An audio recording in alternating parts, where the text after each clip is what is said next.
harm than good is the title of a new report that finds Ontario hasn't regained its footing after the recession and that austerity measures are only compounding the problem. Here now with more. Jim Stanford, co-author of the report for the Canadian Centre for Policy Alternatives. You know him, of course, as the economist with the Canadian Auto Workers, and we're glad to have you back here in the studio. Glad to be here, Steve. Thank you. Let's read an excerpt from the report, and then we'll come back with some questions. Here we go. The report ends with a warning.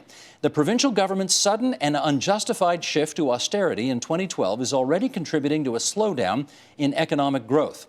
The report concludes that a misplaced focus on deficit reduction ahead of other priorities, a full jobs recovery, reducing income inequality and poverty, and investing in public infrastructure will clearly do Ontario more harm than good.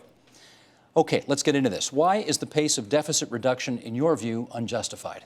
Well, Steve, I think it's in part the pace of deficit reduction. You want to be careful how quickly you're trying to eliminate the deficit. More important, I think, is the method of deficit reduction. Suppose the economy was going gangbusters, jobs were being created, tax revenues were flowing in. You could reduce or eliminate a deficit pretty quickly, and that wouldn't be a problem. That is not the economic context for our deficit issue in Ontario. In fact, the pace of economic growth slowed almost to zero by the end of 2012. In that context, your revenue base is not growing. If you're going to meet a very aggressive timetable to eliminate the deficit, you're going to do it by cutting spending.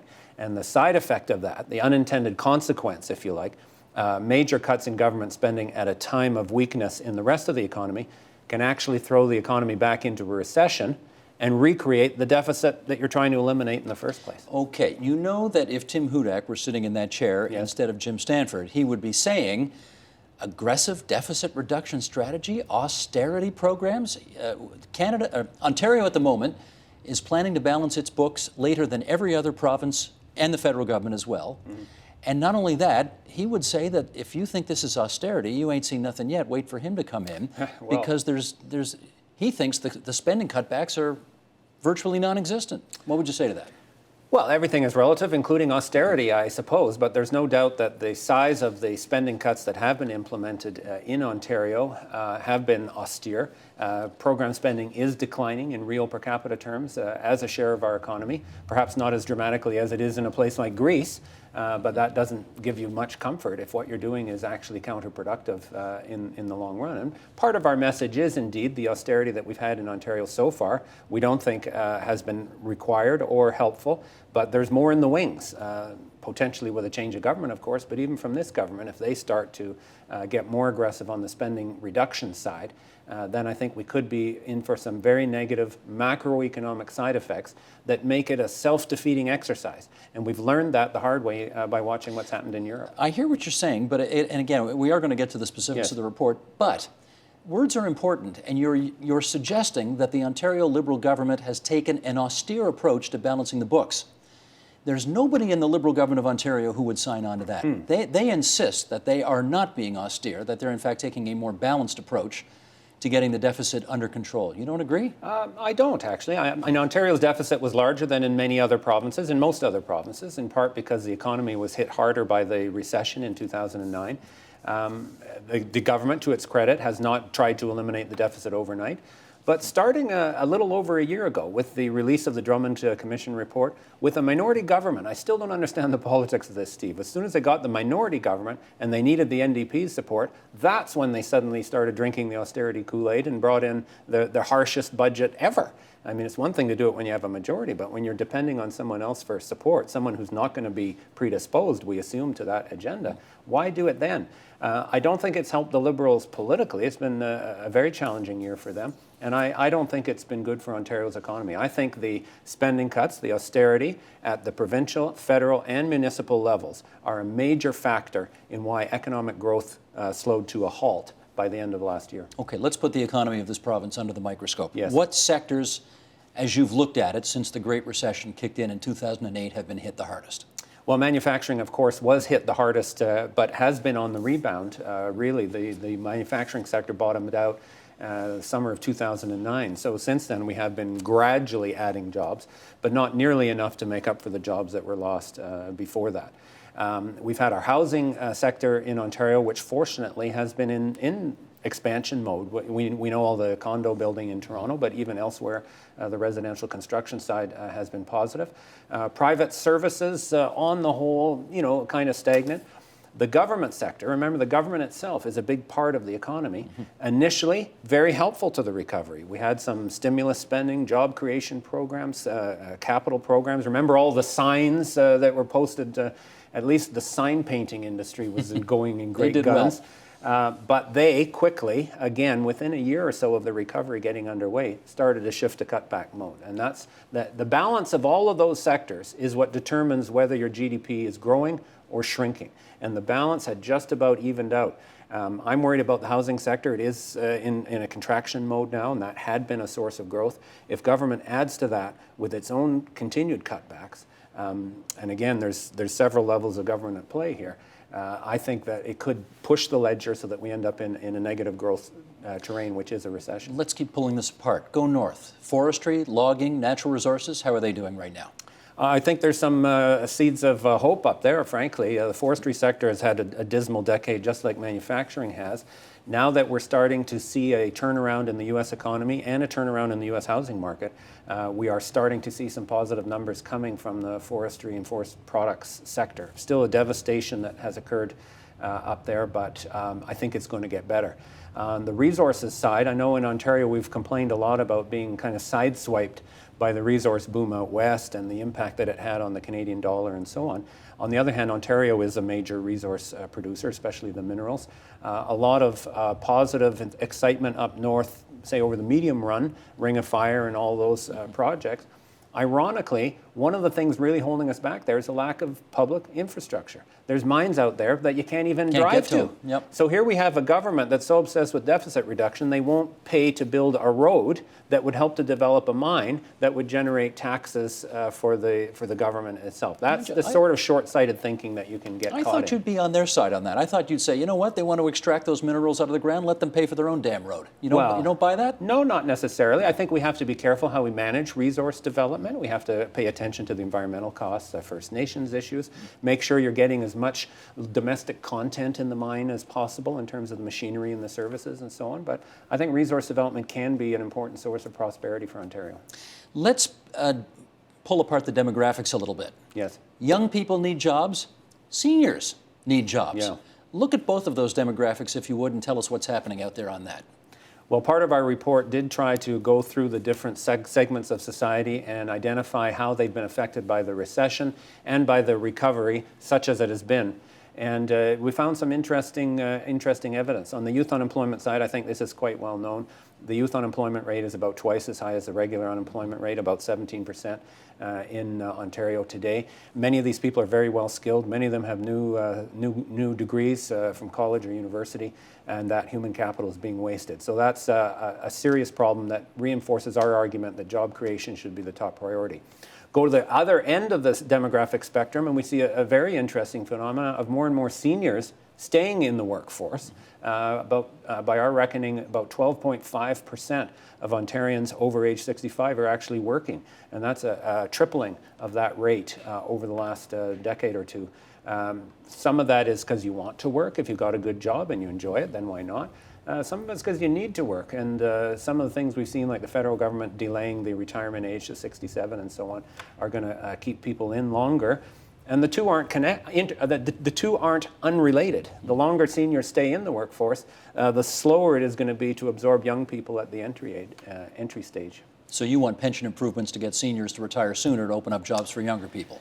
And at a minimum, we've got to think very carefully about some of these restrictions in pensions or deferring the retirement age, as is popular with many actuaries, because, again, there will be an unintended consequence there of young people who get a much later start in their own career path as a result. There is always, Jim, income inequality in society. That's just the way it is. Is it getting better or worse? In Ontario, it's getting worse. And again, we think this is another side effect of the recession and the inadequate policy response to the recession. One of the very worrying signs that we saw, traditionally you have a social safety net that's supposed to catch people if you enter a recession, you experience unemployment, you lose your job. Our social safety net's not in good shape. Employment insurance has been so restricted that in Ontario today, it's only about 25% of unemployed people who can qualify for EI benefits. Now, I know that's a federal issue, but it affects Ontario uniquely hard. We also found in social assistance or provincial welfare benefits, there hardly been any increase in the caseloads during the recession. And I don't think that's because of a lack of need. I think it's more because of restrictions on entry. The end result, of course, is we have seen a widening of the gap between the haves and have-nots in Ontario, second most unequal province in Canada now, next to Alberta. Okay, let's read a comment here from the Commission on the Reform of Ontario Public Services, which came out last year. Yes. And here's and then I'll come back with a question after I read this excerpt. Ontario faces more severe economic and fiscal challenges than most Ontarians realize. We can no longer assume a resumption of Ontario's traditional strong economic growth and the continued prosperity on which the province has built its public services. Unless policymakers act swiftly and boldly to prevent such an outcome, Ontario faces a series of deficits that would undermine the province's economic and social future. Now, it's pretty clear, we know where this guy's coming from, right? Yes. This is Don Drummond. We know that if his view is, we're not Greece, but we've got to get a handle on debt and deficit quickly, or else. Do you disagree with that? I think that there was a real effort with the Drummond Commission, and it reflects back to this change in the politics of the Liberal Party that we referred to at the beginning, to create an atmosphere of crisis or impending crisis that I actually do not think has been helpful to our discussion in Ontario. Mr. Drummond's forecasts, in line with what you just read, saw an escalating deficit that would exceed $30 billion by 2017. That was his timetable, and this is how he justified if you did nothing. He said if you did nothing. If you did nothing. But there was a whole bunch of incremental assumptions built into that forecast that I think absolutely discredited it in terms of a reasonable guess as to what is actually likely. And the proof is already in the pudding. Our deficit is shrinking, not growing, even though the government has ignored most of his 400 or whatever recommendations. This year's deficit is officially forecast at $11.9 billion. It will likely be smaller than that. And we show in this report the specific assumptions around higher interest rates, slower revenue growth, faster program spending that's actually built into his numbers, none of which were realistic. I'm not saying the deficit is not an issue. It is absolutely an issue. There are costs to government running a deficit and accumulating debt, including the interest that you have to pay on it. Fortunately, interest rates have been very low, so the actual debt service charges have not been growing, but you still want to be careful with that. But you have to balance that against the other priorities that you have as a province and as a government. And the fact that the deficit itself is clearly the creation of the recession and the unemployment that it engendered. Before the recession, our budget was balanced. Job number one has to be to put people back to work. Okay. We'd all love to be able to get rid of this deficit by having the economy grow at 10% a year, and then the revenues would fly in and it would take care of itself. That's not the world we live in today. It's not going to be the world we live in 10 years from now, probably. So, your alternative, sir? Well, first of all, the economy does not have to grow at 10%. I'm being facetious, you know what I mean. But in the decade before the recession, it grew on average 4.5%. And that was not a great decade. I mean, think back to the 04, 05, 06. Our manufacturing sector was already getting hit by the high dollar and some of the other challenges. So 4.5% is not extraordinary growth. It's not. It's better than we've got right now. And I don't think that we should take it as an unalterable given that we're going to be in stagnant growth conditions. We've got tremendous resources in Ontario. You remember that Jobs and Prosperity Council that I was one of the members of. We went through and identified the assets of this province, the things that the private sector has got going for it. What are the sort of practical things we could do to focus on getting the most out of those resources? And we came up with recommendations about an industrial strategy for manufacturing, get more Ontario-made machinery used in the resource developments out west, export more, especially from our medium-sized companies. I think those are the sorts of areas. It's not a magic bullet. You can't snap your fingers and make it happen. But I can tell you, we should have been talking about that over the last year instead of talking about sick days for teachers, because that is far, far more important to whether we balance the books in the long run. What taxes do you want to raise, Jim? Well, we didn't get into the tax side. I think there's in this report, I think there's a conversation that we can have in Ontario. We did provide some numbers to show how the fiscal situation provincially has been hurt by the legacy of tax cuts that were introduced over the last, mainly in the 1990s under the Mike Harris government. We think they're costing the provincial government about $17 billion a year today in foregone revenue. Their deficit, remember, is only $11 billion. I would be very careful about raising taxes because I mentioned the key problem is the weak economy, and dramatic tax increases can hurt a weak economy just as spending cuts can. We've seen this in Greece, for example, where they tried to increase taxes dramatically. I think there's some things that could be done.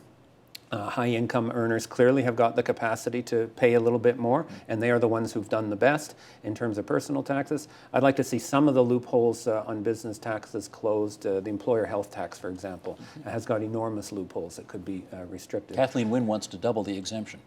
Yeah, that's right. That would go the other direction, I guess. I'm not sure so you're not for that? I'm not sure what that's motivated by. I suspect that's more by politics than economics. But I think the main work, the heavy lifting, if you like, of deficit reduction has to be done by putting people back to work.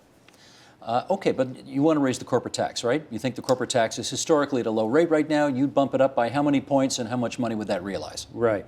Well, what the main argument is that the reductions in corporate taxes have not paid off in terms of new investment. I think there's other ways to elicit more investment from business. Our Jobs and Prosperity Council, again, one of our ideas was to have 100% depreciation on new capital spending. Those types of measures are far more effective than a corporate tax reduction.